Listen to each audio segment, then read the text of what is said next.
ഇതൊരു ഫീമെയിൽ പേഷ്യന്റിന്റെ ഒരു scan result ആണ്. ഏകദേശം 2 കൊല്ലം മുമ്പ് ഞാൻ ഇവരെ നോക്കിയിട്ടുള്ളതായിരുന്നു. ഇവരുടെ മെയിൻ സിംപ്റ്റംസ് എന്ന് പറഞ്ഞു കഴിഞ്ഞാൽ ഓർമ്മക്കുറവ് അങ്ങനെയുള്ള കാര്യങ്ങൾ. അതിനോടൊപ്പം തന്നെ ഭയങ്കരമായിട്ട് ആങ്സൈറ്റി കൂടുതലാണ്. എപ്പോഴും ഒരാൾ കൂടെ വേണം എന്നുള്ള രീതിയിലാണ് ഇവരുടെ ഒരു മെന്റാലിറ്റി എപ്പോഴും. അല്ലെങ്കിൽ ഒരാൾ കൂടെ ഇല്ല എന്നുണ്ടെങ്കിൽ അവർക്ക് ഭയങ്കര ടെൻഷനാണ്.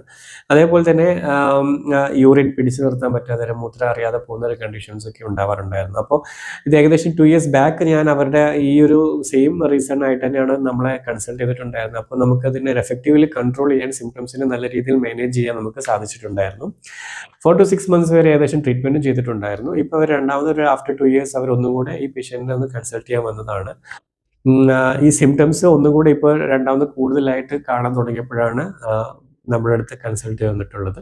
അപ്പോൾ എഫക്റ്റീവ്ലി നമുക്കിത് ഒന്നുകൂടെ ഒന്ന് കൺട്രോൾ ചെയ്യാം. നമ്മളെപ്പോഴും പറയാറുള്ളത് പോലെ ഇതിനെ പൂർണ്ണമായിട്ട് ഒഴിവാക്കാൻ പറ്റില്ലെങ്കിലും നമ്മുടെ മെയിൻ ആയിട്ടുള്ള കാര്യങ്ങൾ നമ്മൾ ശ്രദ്ധിക്കുന്നത് എപ്പോഴും ഫർദർ ഡീജനറേഷനെ പരമാവധി വേഗിപ്പിക്കുക, ക്വാളിറ്റി ലൈഫിനെ ഇംപ്രൂവ് ചെയ്യിപ്പിക്കുക എന്നുള്ളതാണ് എപ്പോഴും ഡിമെൻഷ്യ ട്രീറ്റ്മെന്റിൽ നമ്മൾ ശ്രദ്ധിക്കേണ്ട ഒരു കാര്യം.